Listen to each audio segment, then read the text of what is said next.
The Nissan Leaf being relegated to totaled and sitting in the driveway waiting to be fixed status, my Saab 92X has now become my daily driver. And it was originally purchased to be like a fun beater, don't give a shit about car, to be taken out rallying and to learn car control. So I never really took care of a lot of the repairs that it needed. And one repair it needed from the day that I bought it, in fact the seller told me about it, was this wheel bearing. It's been about a year and some change and I'm finally about to do it. Hopefully it shouldn't be too hard, but we'll see. I've decided I'm going to do all front wheel bearings. And to be honest, I think I need to paint these calipers and get some new rotors and pads too, because this thing looks beat up. It's a lot rustier than I thought it was, considering we live in a desert and I'd never really seen rust like this before. Why not? Look, the shock is rusty.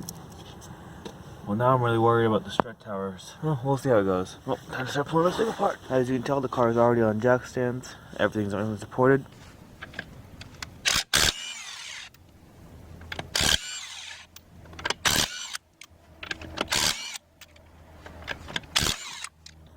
Impact guns. Everyone should have at least one.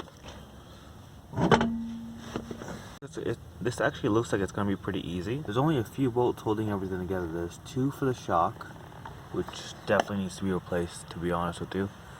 So those Forester struts will be a perfect time replacement. And there's two, one right down here on that locating, or whatever that swing arm thing is called. And then one right here. And then I'll take the sway bar end link off, which also looks like it could be, oh, that's fine. All the bushings are actually in pretty good shape. I'm fairly impressed with that. That looks pretty solid to me. And then take the brake caliper. Oh, I'll take the brake caliper off first, and along with this castle nut. But all together, nothing looks too bad. What I'm sure about is, rather than this being a castle nut with a cotter pin going through it, it's got this weird like dent in, or like a keyway in the bottom, and the nut actually looks to be dented into it. So I'm not too sure if I'll need to buy a new nut or not. This is fairly interesting. I've never seen that before.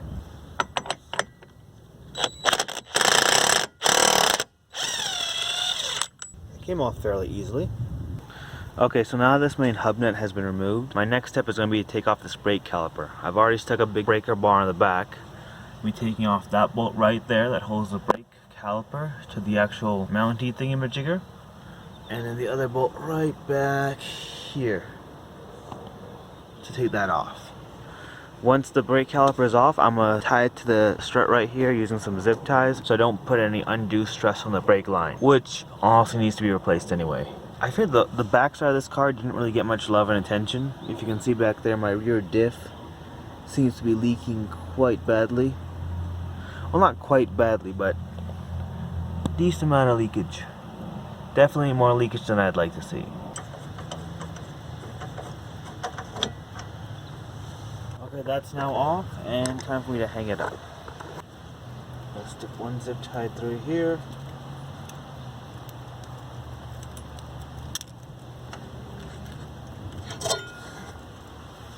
So the zip ties are now holding up the brake caliper, and I am free to do whatever I want, not worrying about extra tension being placed. What the hell? It's a bit harder to get off than I thought it would be. Now the brake caliper is off, is to begin taking off these other bolts. There's one here, bolt there, there's two on the shock, and then two down there. Okay, now that the caliper is off and secured, you have a much better view of the strut and the two bolts that need to come off right here, and just how insanely rusty the strut is. Like, goddamn. I think I should really take this off and take a look at the strut tower, but we'll do that later. Okay, so now I have two 19mm sockets, one on each end, and let's get this particular nut off.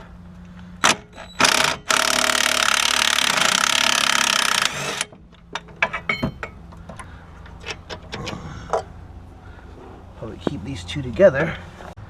On a quick side note, turns out that I left the handbrake on while I was trying to get this rear disc off. I'm pretty sure taking it off is going to make it a bit easier to pull it off, and I was wrong.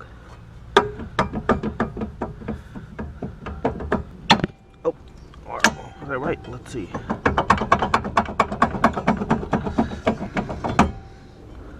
Ooh, rear brake pads are pretty well toasted. It might be one of the reasons why my emergency brakes don't work. New plan. So this bolt goes from here to here, And even though I can't really get good access on that, wait, maybe I can. Okay, so I got a 19mm deep well socket on here, and a 19mm deep well socket on here. So maybe this will get out to the door. Oh damn.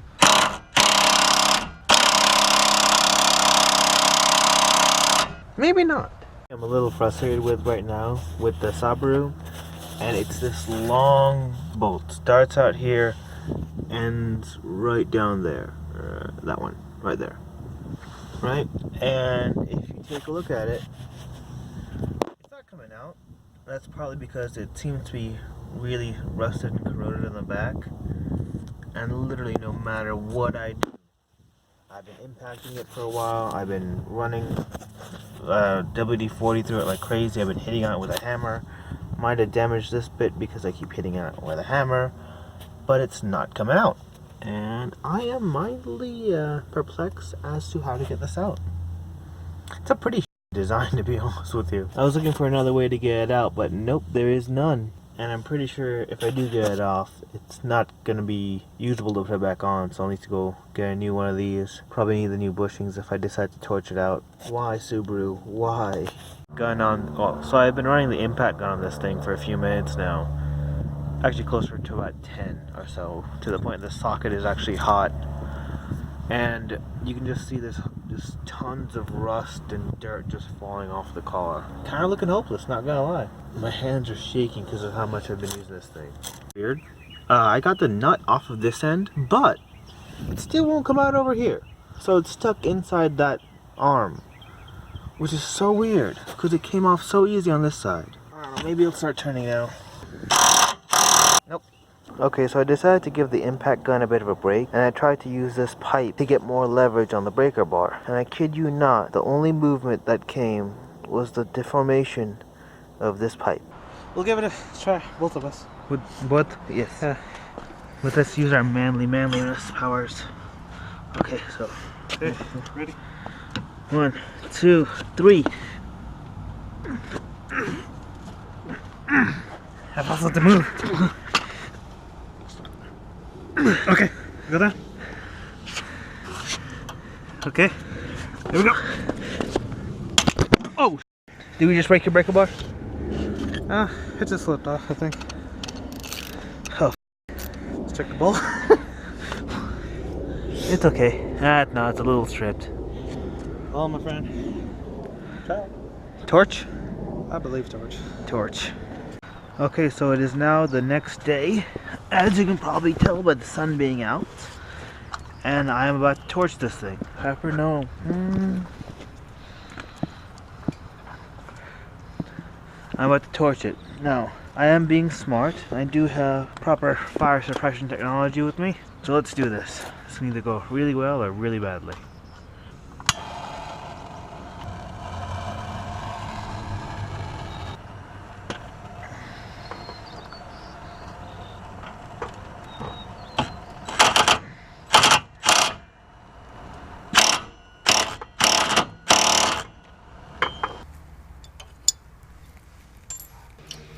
At this point I wasn't really in a talkative mood, so it's our favorite time for narrations. Here I am pulling off the rear parking brake so I can take off the parking brake cable and then remove the wheel speed sensor so I can get enough clearance to do burny things with a blowtorch.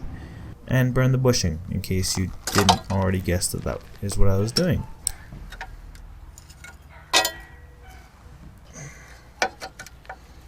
So that should be the bolt that gets held on for the ABS cable right there.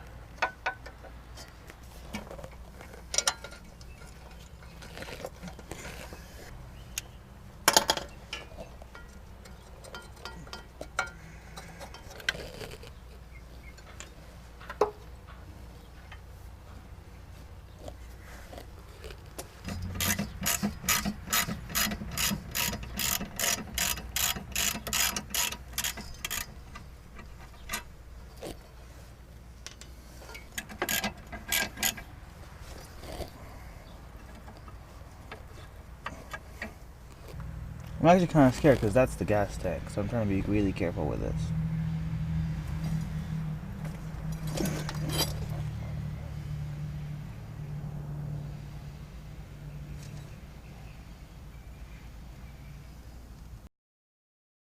So burning the bushings did pretty much nothing, so it's time to bring out the big guns. And by big guns I mean Dad, and by Dad I mean the angle grinder, because he is very good at taking stuff off of cars. And I am no longer trusted to use the angle grinder because of reasons. And it is at this point that something that took me 3 weeks to do, he did in about a few minutes.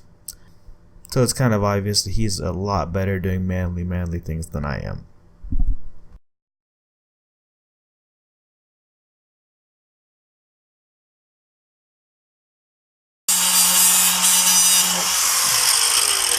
I'll just hit with the hammer, that'll be all. Okay, give me that thing.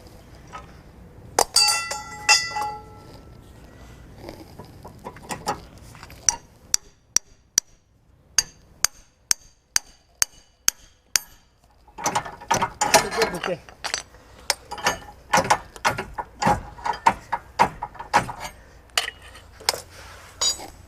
Are you okay? Took 3 weeks, but it's done. Well, not, it's halfway done.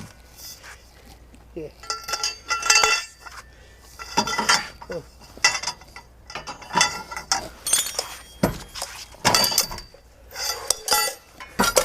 Here you go. Haha. Oh yeah, that's gone. Listen to that. Yeah.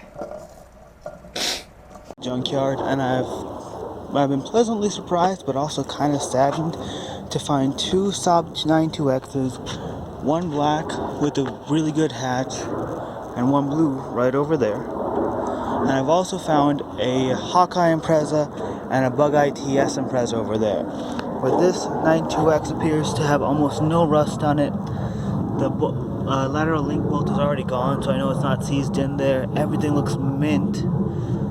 In fact, if it's as good as I think it is, I might not even change the hub out. So I'm gonna pull this one out and then go around scrounging for other parts that I want / need. Kind of like these rear seats. They're the leathers.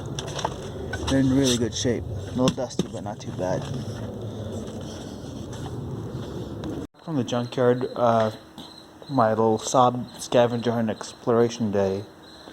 And let me show you why I actually went to the junkyard in the first place. Okay, so this right here is the old knuckle for the Saab. And you can see there are quite a few issues. One being that this bolt is completely seized in there, and there is really no way of getting it out.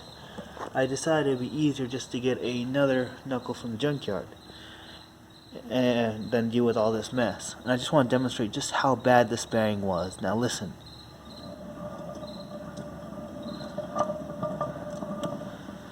Yeah, that's pretty well toasted. So there's, I did end up getting both right and left side knuckles from a Saab 92X that is a desert car. You can see there's much less rust and corrosion on this. And that took me less than 25 minutes to get out, less than that.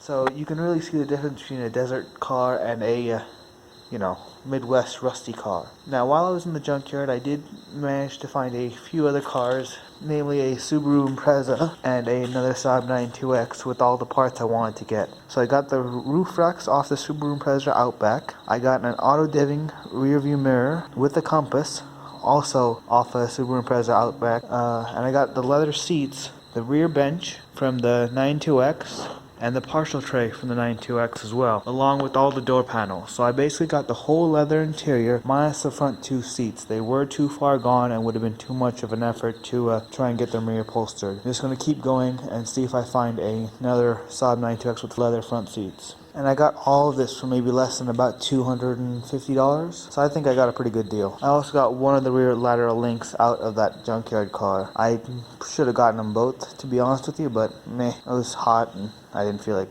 having heat stroke. I also got these little extra pieces that are some kind of reinforcement. I don't know if they're important to the roof rack setup or not, but I got them anyway. And I believe that's about it. Next clip hopefully will be me installing that on the car. A job that was supposed to take maybe 4 hours max from my untrained mechanical knowledge has now taken over a month, mainly because I'm still waiting for the parts to come in from wherever they're coming in from. I got new OEM Subaru bushings and bolt because I had to cut the old one off, and let's hope that gets taken care of. I will be doing a video of me installing each and every one of these things. So the leather interior, taking the door panels off, taking the rear seat out, partial shelf, roof rack install. That's something I really want to do because I know a lot of guys with Subis want them but don't have them, or a lot of guys with Saabs want them but don't have them. And those are OE Subaru roof racks. Auto dimming rear mirror, also something I want to do. So this will be a fun little video project, turning my rally car into my daily driver until my Leaf is fixed. Just something I will be doing, and more parts of those videos will be coming out. So the car is back together, and it's been about maybe 2 months since I recorded that video of me assembling everything.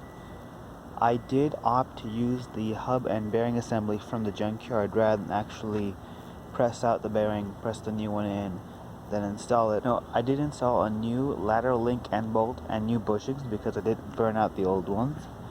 And so far, it's been great. No issues yet. I did take the Subaru of Las Vegas to have them align it. Paid $140 some.